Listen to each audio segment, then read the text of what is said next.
முதல்ல இங்கே விருது பெறுகின்ற அத்தனை கலைஞர்களுக்கும் என்னுடைய பாராட்டுகளையும் வாழ்த்துக்களையும் கைத்தட்டல்களையும் நான் தெரிவித்துக் கொள்கின்றேன். திராவிட இயக்கத்தை பொறுத்த வரைக்கும் எப்பொழுதுமே கலைகளையும் கலைஞர்களையும் கொண்டாடுகின்ற ஒரு இயக்கம். தமிழ்நாட்டு மக்களிடையே அரசியல் விழிப்புணர்வையும் ஏற்படுத்த கலையையும் ஒரு கருவியாக பயன்படுத்தியவர்கள் தான் நம்முடைய திராவிட இயக்க தலைவர்கள், தமிழ்நாட்டு தலைவர்கள். பேரறிஞர் அண்ணா, முத்தமிழர் டாக்டர் கலைஞர் ஆகியோர் நாடகத்துறையிலும் திரைத்துறையிலும் முத்திரை பதித்தவர்கள் என்பது உங்கள் அனைவருக்கும் தெரியும். நம்முடைய மாண்புமிகு முதலமைச்சர் அவர்களும் திரைப்படங்களையும் நாடகங்களையும் நடித்திருக்கின்றவர் தான். இன்றைக்கு வரைக்கும் இசையையும் நாடகங்களையும் திரைப்படங்களையும் ரசிக்கக்கூடியவர் தான் நம்முடைய மாண்புமிகு முதலமைச்சர் அவர்கள். எனவேதான் தமிழ்நாடு இயலிசை நாடக மன்றம் நடத்துகின்ற அத்தனை நிகழ்ச்சிகளையும் அவருடைய செயல்பாடுகளையும் தொடர்ந்து அவர் ஊக்கப்படுத்தி வருகின்றார். இந்த தமிழ்நாடு இயலிசை நாடக மன்றத்திற்கும் கலைமாமணி விருதிற்கும் முத்தமிழ் கலைஞர் அவர்களுக்கும் இந்த அரங்கத்திற்கும் மிக நெருங்கிய ஒரு தொடர்பு உண்டு. இங்கே அண்ணன் வாகை சந்திரசேகர் அவர்கள் குறிப்பிட்டதை போல இந்த சங்கீத நாடக சங்கம் என்று இருந்த இந்த மன்றத்துடைய பெயரை தமிழ்நாடு இயலிசை நாடக மன்றம் என்று மாற்றி அமைத்தவர் நம்முடைய முத்தமிழ் டாக்டர் கலைஞர் அவர்கள் தான். இந்த நிகழ்ச்சி நடந்து கொண்டிருக்கக்கூடிய இந்த அரங்கத்திற்கு கலைவாணர் அரங்கம் என்று பெயர் சூட்டியரும் டாக்டர் கலைஞர் அவர்கள் தான். அதேபோல் ஆரம்பத்தில் கலா சிகாமணி என்ற பெயரில் தான் இந்த விருதுகள் வழங்கப்பட்டன. அதை கலைஞர் அவர்கள் தான் பெயர் மாற்றம் செய்து கலை மாமணி விருது என்று அறிவித்தார். 1967 ஆண்டு 1967 கலைஞர் அவர்களே இந்த கலைமாமணி விருதுக்கு தேர்வு செய்யப்பட்டார். அதாவது சிறந்த வசனகர்த்தாவாக அவர் தேர்வு செய்யப்பட்டார். அப்பொழுது அவர் அமைச்சர், முதலமைச்சராக இருந்தவர் பேரறிஞர் அண்ணா அவர்கள். கலைஞர் அவர்கள் பொதுப்பணித்துறை அமைச்சராக இருந்தார். இந்த அரங்கத்தில் கலைஞருடைய பெயர் சொல்லப்பட்டதும் அவர் எழுந்து விருது வாங்குவதற்காக மேடை நோக்கி வந்தார். அப்பொழுது முதலமைச்சராக இருந்தவர் பேரறிஞர் அண்ணா அவர்கள் அந்த விருதை கலைஞர்கிட்ட கொடுக்காம அந்த விருதை அவருடைய கழுத்தில் அவரே போட்டுக்கிட்டார், அந்த மெடலை. பிறகுதான் அந்த மெடலை கலைஞருடைய கழுத்தில் அவர் அணிவித்தார். கலைமாமணி விருது பெறுவதால் கலைஞர் அவர்களுக்கு கிடைத்த பெருமையை தனக்கு கிடைத்த பெருமையாக கொண்டாடினார் பேரறிஞர் அண்ணா அவர்கள்.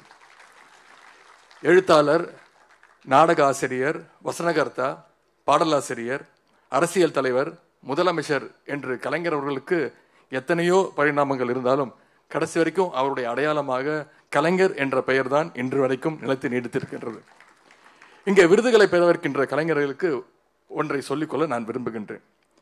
கலைமாமணி விருதை வாங்குவதால் உங்களுக்கு பெருமை என்று சொல்வதை விட உங்களை போன்ற சிறந்த கலைஞர்களை கொண்டிருப்பதால் நம்முடைய தமிழ்நாட்டிற்கு அது பெருமை என்பதை இங்கே நான் குறிப்பிட்டுக் கொள்ள விரும்புகின்றேன். 2009 ஆண்டு இதே கலைவாணர் அரங்கத்தில் நடந்த நிகழ்ச்சியில கலைமாமணி விருதுகளை வழங்கிவிட்டு பேசும்போது கலைஞர்கள் பேசியிருக்கிறார் இதே மேடையில். நீங்கள் தேசிய விருதுகளை வாங்கலாம், சர்வதேச விருது பெறலாம், ஆனால் எந்த விருதாக இருந்தாலும் ஒரு தாயினுடைய முத்தத்திற்கு அது ஈடாகாது. இந்த கலைமாமணி விருது என்பது அந்த தாயின் முத்தத்திற்கு ஈடானது என்று கலைஞர் அவர்கள் சொல்லியிருக்கின்றார். தாயின் முத்தத்திற்கு நிகரான அந்த கலைமாமணி விருதை தான் இன்றைக்கு முதலமைச்சர் அவர்கள் உங்களுக்கு தர இருக்கின்றார்கள்.